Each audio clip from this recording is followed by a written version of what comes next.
Olá, muito boa noite para você nesta quarta-feira. Seja muito bem-vindo ao nosso Conexão ND de hoje, que, olha, vai tirar muitas dúvidas aí da sua cabeça quando a gente fala, por exemplo, de economia, né? Quando a gente fala de emprego, desenvolvimento econômico, como é que vai ser agora no Brasil, Santa Catarina, Florianópolis, né? Questão dos empregos, questão do futuro da economia. Você deve estar curioso para saber qual é o caminho que o Brasil vai percorrer daqui para frente, né? Ou que já está percorrendo.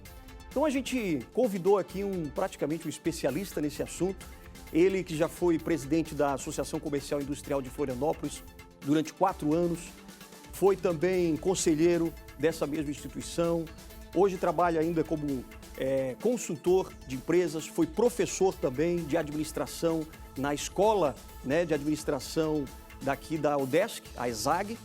Então é com muito prazer que a gente está recebendo aqui Dilvo Vicente Tirloni. Tudo bem, Dilvo? Como é que você está? Boa noite para você. Tudo bem, Alexandre? Boa noite. Obrigado. Eu que agradeço aqui. Aliás, o Dilvo, no ano passado você estava para montar, e isso para quem está em casa, por exemplo, e quer entender um pouquinho sobre liberalismo econômico, né, que se fala muito, tal, qual é a diferença de um liberalismo econômico para as políticas anteriores aqui no Brasil. Então, o Dilvo criou o movimento Liberal Dias Velho. Perfeito. Conta pra gente o que é esse movimento.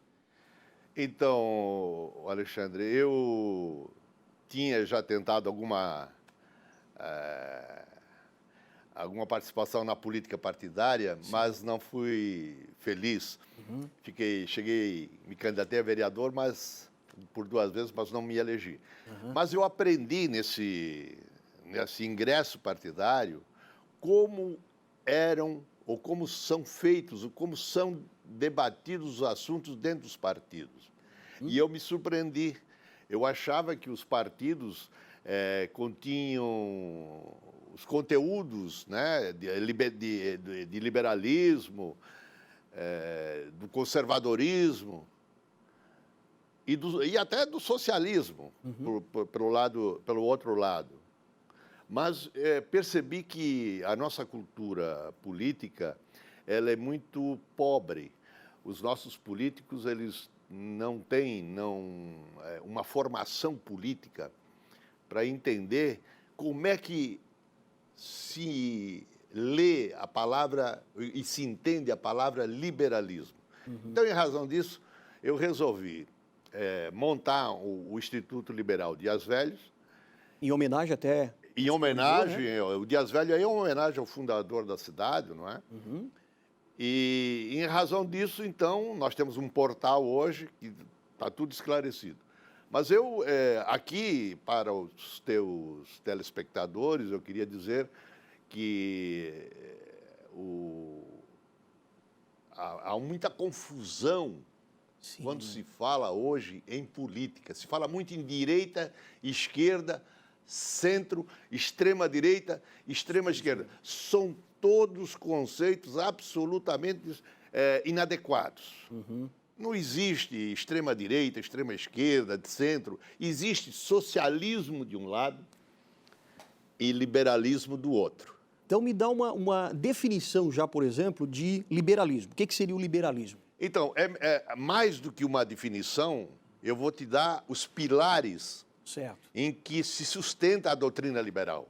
Isso vem de algum tempo atrás. Dá a impressão que isso que eu vou dizer apareceu agora, no século XX, XXI. Não, ele é de 1789, do século, portanto, do século XIX, XVIII. Sim. Quando lá nós encontramos os pais, os iluministas, um grupo fantástico de filósofos que tinham naquela época, né? Entre eles Rousseau, Montesquieu, John Locke, Adam Smith e tantos outros que fizeram carreira importantíssima na área do conhecimento. Uhum. E eles lá defendiam um novo modelo. Eles estavam diante de uma monarquia absolutista. O rei mandava. O rei dizia, Luís XIV disse, o Estado sou eu. E eles não gostavam muito dessa teoria ditatorial. Nós vivíamos uma monarquia absolutista que você pode substituir pela palavra atual, ditadura do rei. Ditadura monárquica. O rei mandava, tinha que obedecer. E dava muito poder para um só.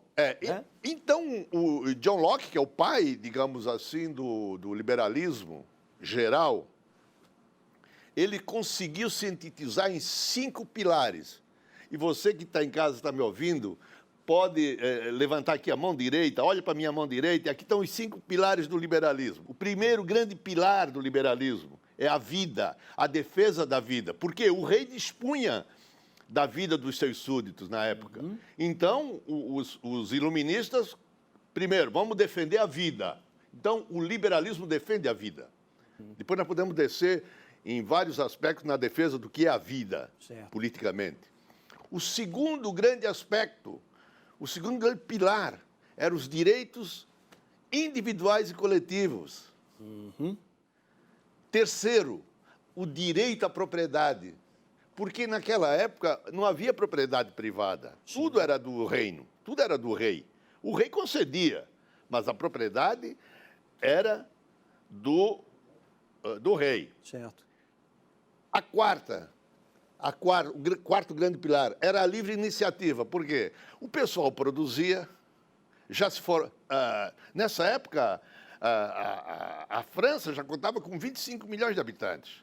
Então se produzia já muito obras de arte, ofícios, fabriquetas, de todo quanto era tipo, só que o fiscal real chegava, olhava e dizia, isso aqui interessa, ele confiscava. Então aí nasce o direito ao livre mercado. E, finalmente, a grande cereja do bolo, a democracia, ou seja, representada pelo novo modelo chamado república.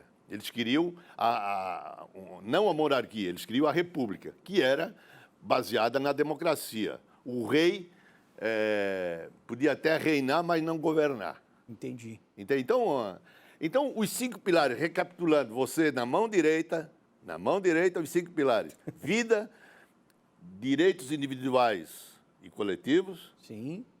Propriedade privada, livre comércio ou livre iniciativa. E, finalmente, a democracia.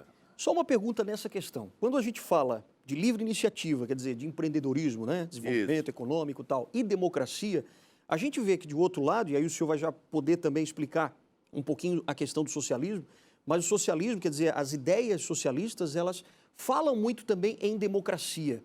Mas a gente sabe que existe por trás disso um Estado também sempre muito forte. O socialismo prega mais Estado e menos liberdade. Como é que você define isso? O socialismo, vamos caracterizar bem o seguinte.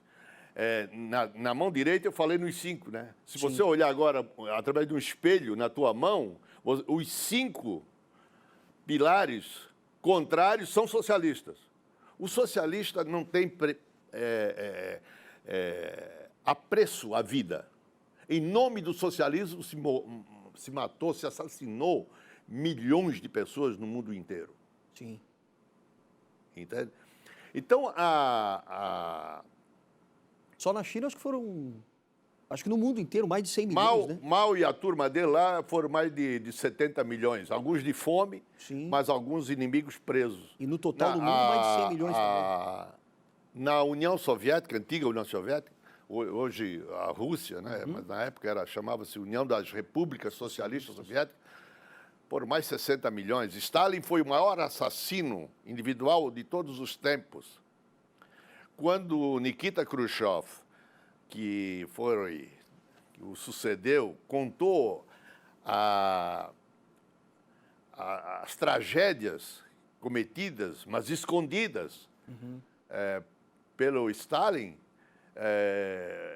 muita gente no mundo não acreditou. No Brasil, muitos comunistas perderam o chão, porque ninguém acreditava naquilo, mas foi verdade.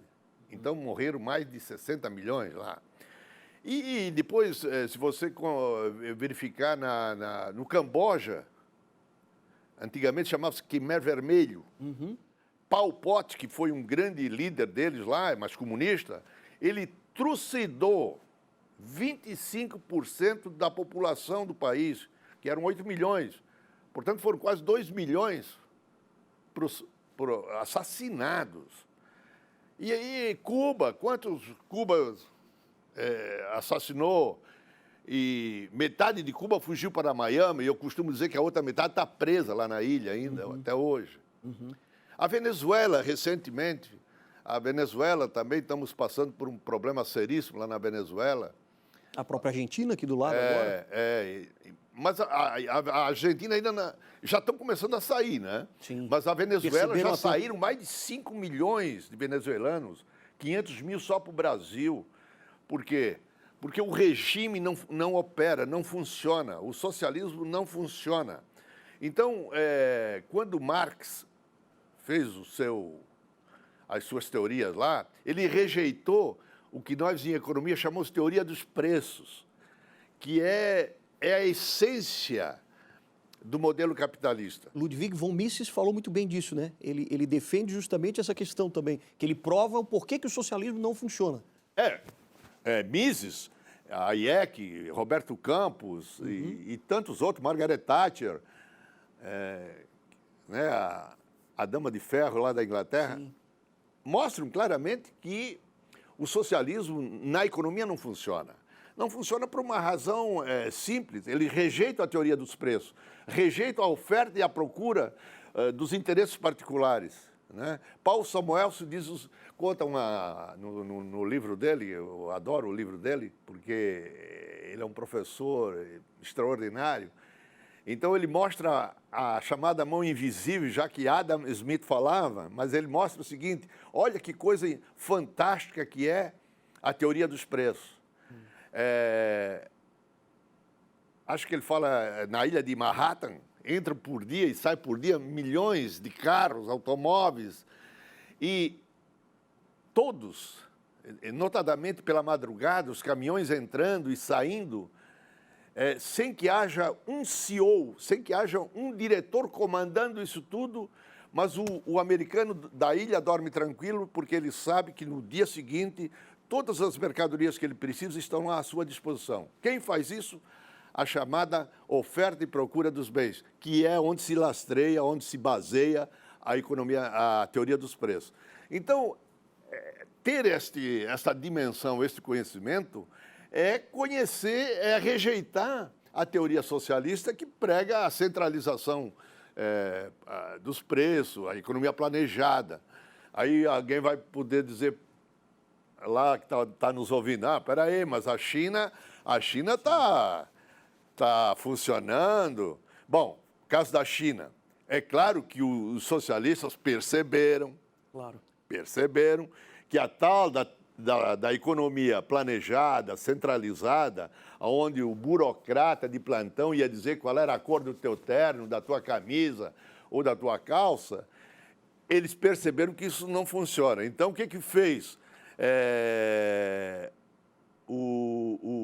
a China com Deng Xiaoping, né, na época? Sim. Então, o que ele fez? Ele disse assim, olha, isso aí, essa parte aí vamos deixar de lado, vamos abraçar o capitalismo, vamos abraçar um novo modelo de produção, o modelo de produção privado. Então, a China hoje é uma feroz ditadura. Sim. Porque, lembre da minha mão direita, a China, ela só conseguiu melhorar 2 pilares. A livre iniciativa em certos bolsões também. Sim, não é toda a China, não. Todo o país, exato. Tem muita pobreza lá ainda. Muita pobreza. Mas eles perceberam que o capitalismo funciona. Então, eles estão usando o capitalismo e a livre iniciativa, mas aonde eles estão perdendo? Aonde eles se perderam? Nos outros 3 pilares que nós falamos ainda há pouco, que é os direitos humanos e coletivos, que eles não têm. Faz 3 anos atrás, morreu o Prêmio Nobel da Paz dentro de uma cadeia na China. Imagina. Não tem. Eles não têm lá a democracia, lá é o Partido Comunista Chinês que manda, portanto, é uma ditadura, não é? E só para ficar claro até, a questão da ditadura chinesa, e eles dizem, mas lá o chinês hoje, a China é o país mais capitalista que tem, porque quer superar os Estados Unidos e tal.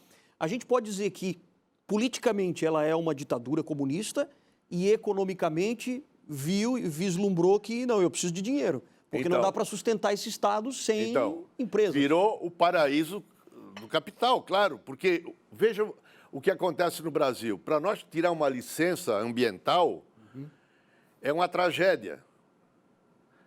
É uma tragédia. É difícil. Porque nós temos que passar por vários órgãos, várias contrariedades, até aprovar a tal da licença. É tudo para não aprovar. O Linhão que vai a Roraima agora é um exemplo disso. Na China virou o paraíso do capitalismo, por quê? Não tem nada disso. Lá é o seguinte, você fala com a autoridade pública lá, instalada, se é do interesse para gerar emprego, isso, mas aquilo... Faz. Eles chegam a derrubar bairros inteiros para instalar uma fábrica ou instalar alguma coisa do interesse privado. Então, a China anda rápido, porque ela abraçou o capitalismo e ela tem essa capacidade, né, de rapidez nas decisões. Mas não é uma economia liberal. Não é uma economia liberal. Não, é uma ditadura. Aliás, a China vai se transformar logo, logo em um modelo liberal, porque é impossível, quando houver mais classe média, hoje eles são em 1 bilhão e 700 milhões de pessoas, apenas os 500 milhões estão na classe média. Sim. Mas a hora que a classe média der a virada, vai ser impossível se manter uma classe média, um país rico, sob uma ditadura partidária ou de alguém, né? É impossível, não dá. Então, a China caminha para o liberalismo. Olha só, mas será que o Xi Jinping, o presidente hoje da China, o presidente do Partido Chinês, vai deixar isso? Não essas coisas independem, às vezes, dos dirigentes, né? Independem dos dirigentes. Isso são... É o mercado que vai... O rei, em 1789, Luís XVI, jamais imaginou que ele ia ser decapitado, né, por ser o rei da França. Então, isso é difícil. Isso, de repente, é um levante, é um movimento, a sociedade acorda e diz assim, não quero mais isso. E na China vai acontecer isso. Eu não vou viver, talvez, esses dias de ver isso. Mas talvez você, que é mais jovem, vai poder ver a China liberal. Vai poder ver a China... Porque vai ser impossível eles manterem uma riqueza sob uma pressão política muito forte. O liberalismo, o capitalismo nos conduz à liberdade. Sim. O capitalismo é uma doutrina econômica, ela não é uma doutrina política. Sim. Mas o exercício do capitalismo vai nos levar à conquista do liberalismo. Eu vi já vários filósofos até e economistas também dizendo que assim, o significado da palavra capitalismo significa economia. Então, só existe economia, não existe outra coisa, porque a gente precisa trocar as mercadorias em troca de uma moeda para poder as coisas se desenvolverem. Quer dizer... o capitalismo como modelo privado de produção, de oferta de bens e serviços, e se há uma oferta é porque há uma demanda. Então, essas duas forças, a demanda de um lado e a oferta do outro, ela existe desde que Caim e Abel resolveram disputar o primeiro coco lá, né? Claro. Então... Agora eu quero só deixar uma pergunta no ar para o nosso telespectador também, né? Como é que caminha o Brasil hoje, então? A gente já falou da China, né? Falamos um pouco do significado do liberalismo, mas vamos tentar trazer agora para o Brasil, quer dizer, Paulo Guedes está correto, nosso ministro da Economia, ele está correto na política econômica que ele está conduzindo, e ele é um liberal. E o que vai acontecer daqui para frente, no ritmo que nós estamos andando, né? Mas já já ele vai responder depois dos nossos comerciais aqui no nosso Conexão ND. Já já.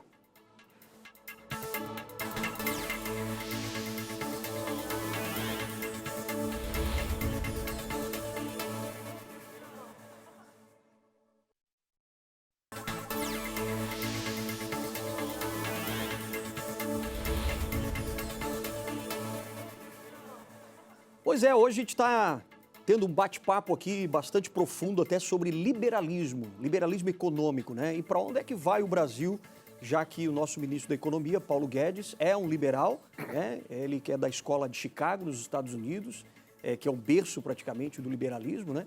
Então a gente vai conversar agora um pouquinho mais com o nosso convidado sobre isso. Dilvo Tirlone, que é empresário, professor e também conselheiro da CIF, né? Nossa Associação Comercial e Industrial de Florianópolis. Bom, até trazendo um pouquinho, a gente comentou agora há pouco sobre a China, sobre o que seria a diferença, né, do socialismo, liberalismo e tal, aquela coisa de socialismo e capitalismo. O seu trabalho já de muito tempo, né, que você estuda isso, e você também praticamente estudou a mesma linha teórica que o nosso ministro da Economia, o Paulo Guedes, né? Você tem trazido, por exemplo, desde quando você foi presidente da Associação Comercial e Industrial de Florianópolis, né?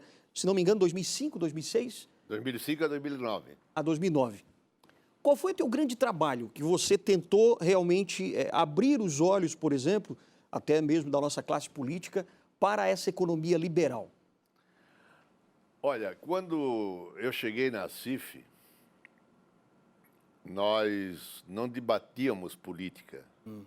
Eu vinha da academia, era um novato em termos de associação comercial, e lá não se debatia política. Passou-se a debater política depois da minha entrada lá, depois que eu comecei... Você deu uma mexida lá. A dar uma mexida lá, trouxe os jovens para dentro da associação comercial, mas mesmo assim, só agora nos últimos 5, 8 anos é que nós tivemos a possibilidade de debater a política. Mas olha só, nós não tínhamos uma noção muito clara do que é socialismo e liberalismo. Bastava apenas os verbetes, esquerda e direita. Mas o esquerda e direita esconde um monte de coisas. Nivela todo mundo no mesmo patamar. E não é assim. Não, os patamares não são os mesmos. O socialismo, quando você substitui a esquerda pela palavra socialismo, você vai ver que tem um monte de barreiras que prejudicam a economia. Por exemplo? Por exemplo, o inchaço do Estado. Eu vou pegar o Brasil. O inchaço do Estado. No Brasil, nós temos dezenas, centenas de empresas que estão lá penduradas no organograma do Estado, produzindo serviços de qualidade discutível e que a iniciativa econômica faria muito melhor, geraria muito mais renda, muito mais emprego, muito mais impostos. Vou dar um exemplo aqui para que o nosso telespectador entenda bem isso. Porque toda vez que o liberalismo, ele não é contra que o Estado tenha alguma empresa. Quando a iniciativa privada não dispuser de recursos suficientes ou de interesse suficiente para a instalação de uma determinada empresa que esteja realmente necessária, que seja necessária à população, nesse caso, ninguém vai ser contra. O que não dá para aceitar é, por exemplo, Celesc, Casan, rodoviária, portos. Santa Catarina tem 2 portos, um em São Francisco e o outro aqui em Laguna, né, aqui em Bituba, né? São atividades típicas da iniciativa privada. E aqui eu não estou discutindo a questão de corrupção, não, nada disso. Eu estou discutindo o seguinte, uma Casan, por exemplo, vamos pegar a Casan aqui em Florianópolis. O pessoal da Casan não vai gostar do que eu vou dizer, mas enfim, está claro que as nossas praias, nossos rios, nossos mangues estão poluídos por deficiência de investimentos. A nossa cidade pode ser a Singapura dos trópicos. Nós temos muita coisa boa aqui, mas, infelizmente, os nossos passivos ambientais crescem quase que diariamente. Por quê? Porque faltam os investimentos. A Casan é bem gerenciada, não há notícias de malversação de recursos, portanto, nós não estamos discutindo isso. Nós estamos discutindo um modelo. O modelo não tem dinheiro. A eficiência da empresa, A eficiência.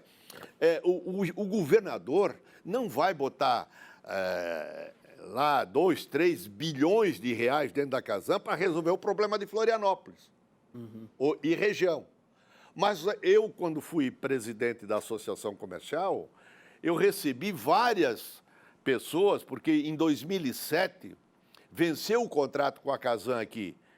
E nós, então, iríamos partir por uma licitação na época. Mas, fruto de interesses políticos aqui e acolá, a Casan permaneceu pública. O município poderia, se quisesse, fazer uma licitação. A Casan continuaria lá, mas o município poderia fazer uma licitação e ter uma nova empresa privada cuidando dos interesses de água e esgoto da cidade. Mas isso não se realizou. Mas o mundo inteiro queria participar da licitação. Hoje, eu estimo que Florianópolis e região precisam de 3 bilhões de reais. 3 bilhões? 3 bilhões para resolver o problema. Aí, é muito dinheiro? É muito dinheiro. Mas tem gente querendo aplicar? Está cheio. É só abrir uma licitação, vai chover os 3 bilhões e até mais. O que impede de a gente ter hoje isso, por exemplo? Está na classe política, no Congresso? Tudo transita pelo veio político.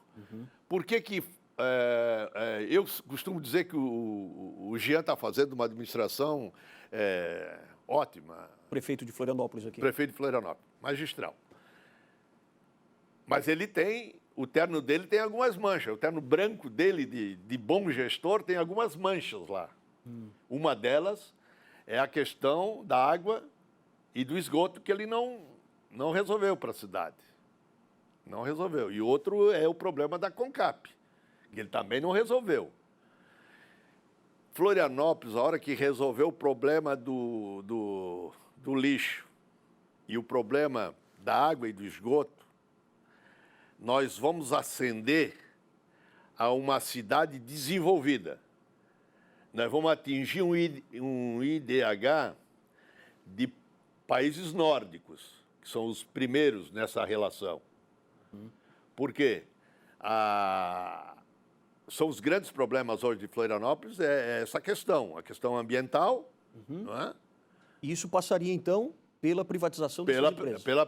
Não pela privatização da Casan. Eu não estou falando privatização da Casan. A Casan até pode continuar. Eu estou achando, o que eu acho, e tenho convicções, é que a parte da Casan que cuida da região da Grande Florianópolis deve ser gerida por uma empresa licitada aqui pela região.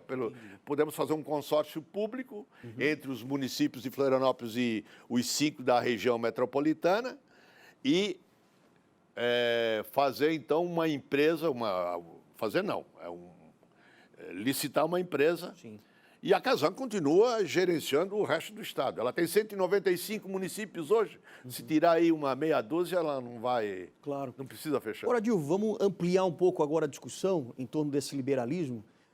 Na sua visão, por exemplo, quando entrou o governo do presidente Jair Bolsonaro com um economista como Paulo Guedes no Ministério da Economia, quer dizer, vários ministros técnicos também, por exemplo, o Freitas, né, que está fazendo um trabalho também na infraestrutura do país, acendeu uma luz para que realmente o Brasil pudesse se voltar agora para uma economia definitivamente liberal? Sim. O Paulo Guedes tem mais ou menos a minha idade.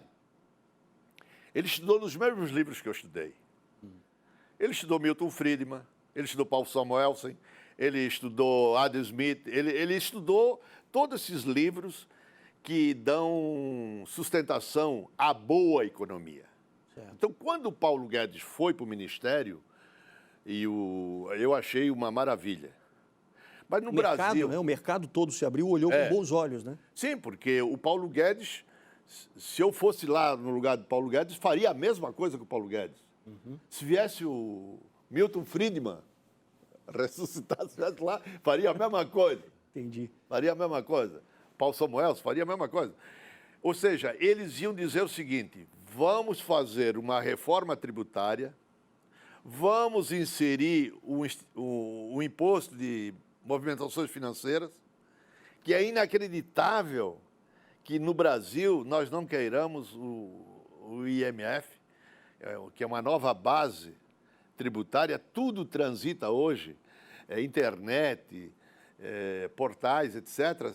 Tudo é nessa base tributária. Então, nós temos que modificar, avançar as bases de incidência tributária. Sempre foi, desde os tempos que se criaram os impostos, os produtos, a renda e o patrimônio. Mas só que nós evoluímos, a sociedade evoluiu. Hoje, os bitcoins não passam tudo pela rede? Pois bem, se os bitcoins passarem por lá, nós vamos pegar eles. Porque alguém vai botar o dinheiro. E na hora que botar o dinheiro, o IMF pega ele. Eu costumo dizer o seguinte, que o IMF é um imposto tão bom que pega o pastor e o impostor. Entendeu? É verdade. Então, o Paulo Guedes, além dessa reforma tributária que ele propôs e que já todo mundo, os contras, ressalva, né? Já fizeram ressalva, Sim. Ele também levou para lá um plano de privatização. Ele está querendo privatizar, mas não deixam. Para quem de casa acha assim, mas privatizar tudo, por que tem que privatizar tudo? Porque aí vai ter problema para quem está trabalhando agora, para os funcionários e tal. Qual que seria a defesa, por exemplo, da privatização? Primeiro, a defesa quando se faz uma privatização, não se está falando em demitir. Sim. Você não vai demitir todo mundo do Banco do Brasil se ele vai ser privatizado. Quem vai comprar o Banco do Brasil quer justamente o quê? Os funcionários do Banco do Brasil. Sim. Porque senão, eu costumava dizer no tempo que eu ensinava que não existia a empresa, existiam as pessoas que trabalham. Se você tirar o Alexandre Mendonça daqui e todos os demais repórteres, etc., sobra o quê? Instalações físicas. E isso não é empresa. A empresa tem sentido na parte, quando chega de manhã, às 8 horas, chega todo mundo, chega a mulher do cafezinho, a mulher da limpeza, a mulher, o repórter, o diretor, o presidente. Aí nós temos uma empresa. Então, a privatização não é uma coisa para demitir as pessoas. Provavelmente pode existir algum ajuste, mas isso faz parte de qualquer empresa. Se o Banco do Brasil hoje quisesse também fazer ajuste, ele faria e há programas incentivados de demissão, muita gente quer ir embora, paga para ir embora. Entende? Agora, o que atrapalha, por exemplo, toda essa política liberal no Brasil hoje? O Congresso Nacional. O Congresso Nacional, que não deixa... O Congresso Nacional é um desastre. Os socialistas fazem o papel que eles têm que fazer. Ou seja, são contra a privatização, são contra qualquer programa de desestatização por razões óbvias. Eles defendem o Estado. Eles querem, na visão do socialista, tudo devia ser do Estado. Se você pegar a história do socialismo, os estatutos dos partidos brasileiros, muitos deles estão lá, claro. É tomar conta de todos os segmentos econômicos importantes do Brasil. Deixar o barzinho e o cafezinho, talvez para as pessoas privadas. Mas o resto, tudo na mão do Estado. E isso não pode ser assim. E é verdade que, por exemplo, quando tudo fica muito na mão do Estado, quer dizer, você tem um Estado muito inchado, o Estado, claro, vai cobrar vários impostos e tal, aquela coisa toda. Isso também facilita a corrupção? Demais. Demais. Aliás, só existe corrupção onde o Estado é balofo, inchado. Né? Onde o Estado só tem que se cuidar da educação, da saúde, da segurança e da infraestrutura, provavelmente você elimina uma boa parte das possibilidades de corrupção. Veja, nos anos recentes, que tivemos aí o mensalão, o petrolão. Aonde acontecia tudo isso? Na maioria delas dentro de empresas. Sim. Né? Rasparam o cofre das estatais, quase todas, dos fundos de pensão, quase todos. O Correio, o Banco do Brasil, o BNDES, tudo foi objeto de interesse do corrupto. Então, não é que nós vamos acabar com a corrupção, mas nós vamos diminuir bastante. Fica mais fácil você cuidar só da educação, só da saúde, claro, só dos contratos de infraestrutura. Isso tudo pode ser, inclusive, de certa maneira, privatizado. Então, basta controlar os contratos, botar o Ministério Público em cima, uma companhia de seguro. Nós temos que aprender no Brasil a fazer contratos com seguro. E que se der zebra, a companhia seguradora paga. Vai custar um pouquinho mais o contrato? Vai. Mas, em compensação, você tem um segundo fiscalizador do processo, que é uma outra empresa, que é a empresa seguradora. Então, dificilmente vai dar errado. Olha, a gente tem poucos segundos agora, 30 segundos. Nas suas últimas palavras, o que você, no lugar lá de Paulo Guedes, faria daqui para frente para poder realmente tocar a economia? Olha, o Paulo Guedes já mandou os projetos. Sim. Então, o que tem que fazer hoje é convencer o Congresso Nacional. Você tem que convencer o Arthur Lira e o Pacheco, os dois presidentes das duas casas, aprovem o projeto. O povo está pedindo isso. Nós queremos aprovação. O Brasil inteiro quer aprovação desses projetos. Principalmente a tributária, né?